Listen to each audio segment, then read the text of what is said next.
देश की सियासत में एक ऐसी खबर है जो दिल्ली से लेकर दक्षिण भारत तक हलचल मचा रही है।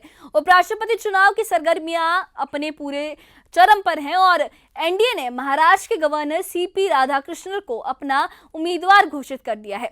एक बड़ा सियासी दांव खेल दिया है एनडीए ने। तमिलनाडु से ताल्लुक रखने वाले राधाकृष्णन जो ओबीसी समुदाय से हैं और आरएसएस के पुराने सिपाही भी हैं, बीजेपी की दक्षिण भारत में पैंठ बढ़ाने की रणनीति का हिस्सा माने जा रहे हैं। अगले साल तमिलनाडु में होने वाले विधानसभा चुनावों से पहले ये चाल विपक्ष को चित करने की कोशिश मानी जा रही है। लेकिन दूसरी तरफ इंडिया गठबंधन असमंजस में है कि क्या वो कोई उम्मीदवार उतारेंगे या फिर पीछे हटकर सहमति का रास्ता चुनेंगे।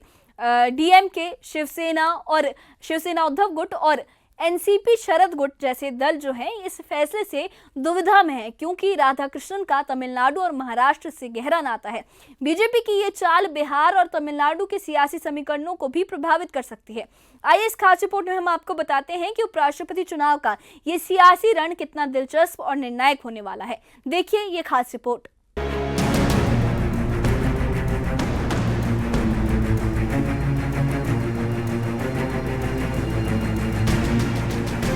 उपराष्ट्रपति चुनाव की जंग दिलचस्प मोड़ पर पहुंच गई है।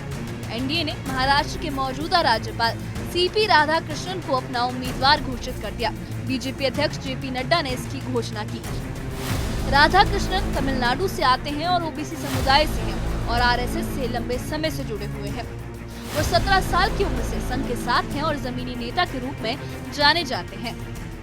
हमारे सभी एनडीए के साथियों के साथ चर्चा हो गई है और प्रत्याशी के रूप में ये हमारे कैंडिडेट होंगे।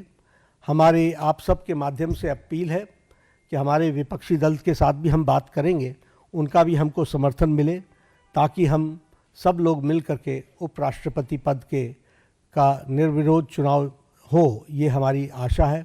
उनके साथ हमने जैसा पहले कहा कि हम संपर्क में रहे हैं, हमने उनको पहले भी संपर्क किया है, हमारे वरिष्ठ नेताओं ने, और अभी भी हम उनके साथ संपर्क में रहेंगे और हमारे एनडीए के सभी साथियों ने समर्थन दिया है। बीजेपी के इस कदम में कई निशाने हैं। सबसे बड़ा फोकस दक्षिण भारत पर है, जहां तमिलनाडु में अगले साल विधानसभा चुनाव है। राधाकृष्णन का चयन तमिलनाडु में बीजेपी की पैठ बढ़ाने का प्रयास है, जहां 2024 में उनका वोट बैंक 3.7% से बढ़कर 11.24% हो गया। ओबीसी कार्ड से कांग्रेस और क्षेत्रीय दलों को घेरने की कोशिश है। साथ ही इंडिया गठबंधन में दरार डालने का प्लान खासकर डीएमके, शिवसेना और एनसीपी पर नजर है। डीएमके के 32 सांसदों के लिए ये धर्म संकट है, क्योंकि राधाकृष्णन तमिलनाडु से हैं। विपक्ष की बैठक में मल्लिकार्जुन खड़गे समेत बड़े नेता शामिल हुए। सूत्रों के मुताबिक गैर कांग्रेसी उम्मीदवार उतारने पर विचार हो रहा है। सहयोगी दलों से सुझाव मांगे गए हैं, लेकिन कुछ दलों ने उम्मीदवार न उतारने की राय दी, क्योंकि बिहार चुनाव करीब है और क्रॉस वोटिंग से सत्ता पक्ष को फायदा मिल सकता है, जो बिहार के वोटरों पर मनोवैज्ञानिक असर डालेगा। कांग्रेस साफ सुथरे चेहरे को तरजीह दे सकती है और तेजस्वी यादव, हेमंत सोरेन से बात कर सकती है। विपक्ष में असमंजस साफ दिख रहा है। डीएमके के लिए सबसे बड़ी मुश्किल, क्योंकि राधाकृष्णन उनके राज्य से हैं और चुनाव नजदीक है। शिवसेना और एनसीपी भी दुविधा में है, क्योंकि राधाकृष्णन महाराष्ट्र के गवर्नर है। उद्धव गुट के संजय राउत और आनंद दुबे ने राधाकृष्णन की तारीफ की है। संजय राउत ने कहा कि वो अच्छे इंसान हैं। जेएमएम भी सोच में है, क्योंकि राधाकृष्णन झारखंड के पूर्व राज्यपाल थे और हेमंत सोरेन से उनके अच्छे रिश्ते हैं। 2017 में विपक्ष ने गोपाल कृष्ण गांधी को उतारा था, लेकिन अब न्यूट्रल चेहरे पर सहमति की कोशिश हो सकती है। मैं ये मानता हूँ कि एक अच्छी पर्सनालिटी है, नॉन कंट्रोवर्शियल है, अनुभव भी उनको बहुत रहा राजनीति का, संगठन का, तो हमारी तरफ से उनको जरूर शुभकामनाएं हैं। बीजेपी सहमति बनाने की कोशिश में लगी है। जेपी नड्डा ने कहा कि वो विपक्ष से संपर्क में है। सहयोगी दलों जैसे जेडीयू के ललन सिंह और संजय झा ने भी राधाकृष्णन की तारीफ की। राज्यसभा सांसद गुलाम अली खटाना ने भी कहा कि सीपी राधाकृष्णन प्रतिभाशाली और अनुभवी नेता हैं, जिनका मार्गदर्शन राज्यसभा और राष्ट्र को लाभ देगा। मैं सभी से उनका समर्थन करने की अपील करता हूँ। राधाकृष्णन की विवाद मुक्त छवि और सहमति बनाने का स्वभाव उन्हें उपराष्ट्रपति पद के लिए आदर्श बनाता है। आदरणीय प्रधानमंत्री जी ने इस निर्णय से दक्षिण भारत के एक ओबीसी नेता को उपराष्ट्रपति के उम्मीदवार के रूप में घोषित करके उन्होंने ये साबित कर दिया कि आदरणीय प्रधानमंत्री जी की निष्ठा जो है वो पूरे देश की एकता और अखंडता पर है। आज दक्षिण भारत से उन्होंने एक पिछड़े वर्ग के नेता को उपराष्ट्रपति के रूप में पदस्थापित करने का काम किया है। इसका हम सभी स्वागत करते हैं। आदरणीय प्रधानमंत्री जी का इस निर्णय के लिए अभिनंदन करते हैं। ये बहुत ही खुशी की बात है। हमारी पार्टी जनता दल यूनाइटेड इसका स्वागत करती है, उनको शुभकामना और बधाई देती है। और पिछड़े समाज से आते हैं, दक्षिण भारत से आते हैं, तो समावेशी विकास, सामाजिक न्याय, इस सब के प्रति जो प्रतिबद्धता एनडीए की है वो दर्शाता है। देखिए, कैंडिडेट है, बड़े बहुत एल्यूमिनरी हैं और जीनियस शख्सियत है और सबको सपोर्ट करनी चाहिए।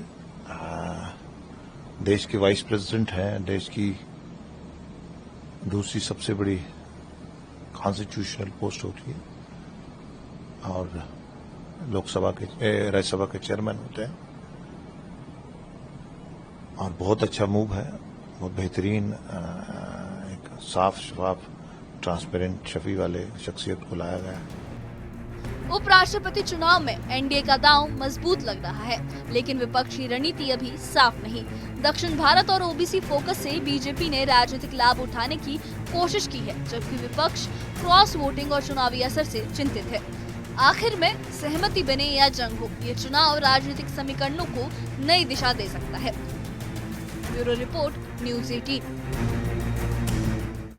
उपराष्ट्रपति चुनाव की सियासी जंग ने न सिर्फ दिल्ली की सियासत को गरमाया है, बल्कि दक्षिण भारत से लेकर बिहार और झारखंड के समीकरणों को भी हिलाकर रख दिया है। एनडीए ने सीपी राधाकृष्णन को उम्मीदवार बनाकर तमिलनाडु और ओबीसी कार्ड के जरिए एक बड़ा दांव खेला है, जिसका असर 2026 के तमिलनाडु विधानसभा चुनावों और बिहार की सियासत पर भी पड़ सकता है। राधाकृष्णन की विवाद मुक्त छवि और सहमति बनाने का हुनर उन्हें इस मुकाम के लिए मजबूत दावेदार भी बनाता है, लेकिन विपक्ष अभी भी रणनीति के जाल में उलझा हुआ है। डीएमके, शिवसेना, उद्धव गुट और एनसीपी जैसे दलों के लिए ये फैसला आसान नहीं है, क्योंकि राधाकृष्णन का उनके राज्यों से गहरा रिश्ता है। उसके साथ ही जो राधाकृष्णन है वो पहले झारखंड के भी गवर्नर रह चुके हैं और उनका हेमंत सोरेन से भी एक अच्छा रिश्ता रहा है, तो उनके लिए भी ये काफी कॉम्प्लिकेटेड है।